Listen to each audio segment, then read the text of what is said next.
A partir do 2 de xullo, cando finaliza o período de veda de 45 días, os polvos capturados deberán ter un peso mínimo dun quilo, ben enteiro ou ben eviscerado a bordo.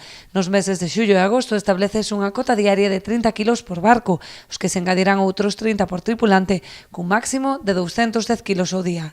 No resto da campaña, que se prolongará ata a data do inicio da veda acordada para 2019, a cota máxima será de 50 kilos por embarcación e outros tantos por tripulante, ata un máximo de 350 diarios. O número de nasas permitidas establecerase en función do tamaño da embarcación e do número de tripulantes.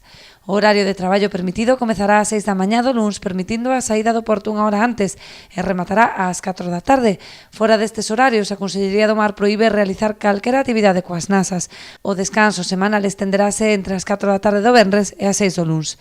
Se se produce un cambio de despacho para traballar con outra arte de pesca, será obrigatorio retirar a totalidade das nasas e deixalas en terra.